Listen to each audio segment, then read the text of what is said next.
15 তারিখ অর্থাৎ আজ দক্ষিণবঙ্গের জেলাগুলিতে বৃষ্টিপাতের সম্ভাবনা থাকছে। প্রধানত হালকা থেকে মাঝারি ধরনের বৃষ্টিপাতের সম্ভাবনা, দু এক জায়গায় বজ্রবিদ্যুতের সম্ভাবনা, সাথে দমকা ঝোড়ো হাওয়া। কোথাও কোথাও 50 থেকে 60 কিলোমিটার প্রতি ঘন্টায় দমকা হাওয়া থাকার সম্ভাবনা রয়েছে দক্ষিণবঙ্গে 15 তারিখে। তারপরে বৃষ্টিপাতের সম্ভাবনা থাকছে মেনলি 16 তারিখে। প্রধানত বিক্ষিপ্ত বৃষ্টিপাতের সম্ভাবনা থাকবে দক্ষিণবঙ্গের জেলাগুলিতে। 17, 18 আবার একটু বাড়বে। মেনলি 15 তারিখে ইন্টেন্সিটি কিছুটা বেশি থাকার সম্ভাবনা রয়েছে। 50 থেকে 60 কিলোমিটার প্রতি ঘন্টায় কোথাও কোথাও থাকার সম্ভাবনা, বজ্রবিদ্যুৎ সাথে দমকা হাওয়া। কলকাতা পার্শ্ববর্তী অঞ্চলের জন্য 15 তারিখে বৃষ্টিপাতের সম্ভাবনা থাকছে, সাথে দমকা হাওয়ার সাথে।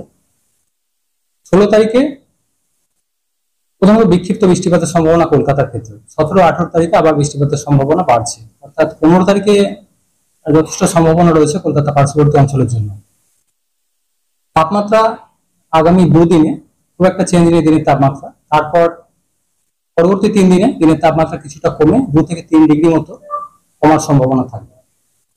কলকাতা পার্শ্ববর্তী অঞ্চলে 15 তারিখে দিনের সর্বোচ্চ তাপমাত্রা 35 ডিগ্রির কাছাকাছি, সর্বনিম্ন তাপমাত্রা কিছুটা কমে 25 ডিগ্রির কাছাকাছি আসার সম্ভাবনা রয়েছে। বৃষ্টিপাতের কারণে কিছুটা কমার সম্ভাবনা রয়েছে মিনিমাম টেম্পারেচার। পরবর্তী কয়েকদিনও কলকাতা পার্শ্ববর্তী অঞ্চলের টেম্পারেচার মোটামুটি 35 বা পরে কিছুটা কমে 34 ডিগ্রির কাছাকাছি আসার সম্ভাবনা থাকবে।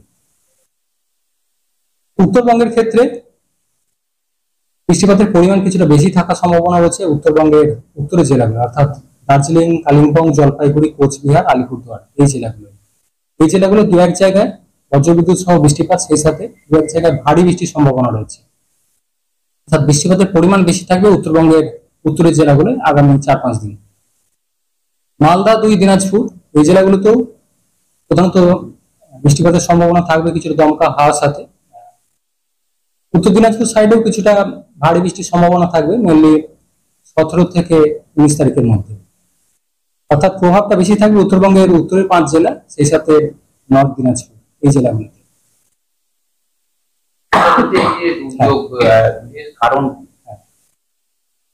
এখন যে বৃষ্টিপাতের কথা বলা হলো দক্ষিণবঙ্গে এবং উত্তরবঙ্গে, তাপমাত্রা কিছুটা বেশি রয়েছে, জলীয় বাষ্পের প্রবেশ বেশি রয়েছে। একটা নিম্নচাপ অক্ষরেখা রয়েছে উত্তরবঙ্গ থেকে মধ্যপ্রদেশ পর্যন্ত।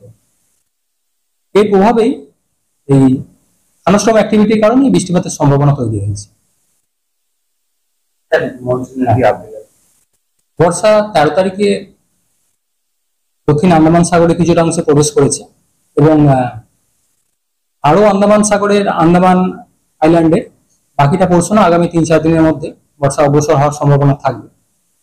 আমাদের জন্য পশ্চিমবঙ্গের জন্য এখনো সেরকম স্পেসিফিক কিছু ফোরকাস্ট দেওয়া হয়নি, যেহেতু অনেকটা দেরি আছে।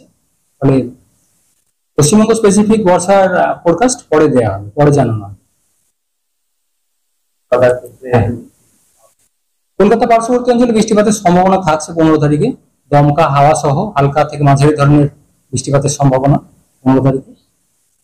তারপরে 16 থেকে পরবর্তী 3-4 দিনও প্রধানত বিক্ষিপ্তভাবে বৃষ্টিপাতের সম্ভাবনা থাকবে কলকাতা পার্শ্ববর্তী অঞ্চলের জন্য। 15 তারিখের সম্ভাবনা ভালোই রয়েছে, বেশ খানিকটা সম্ভাবনা বেশির দিকে রয়েছে।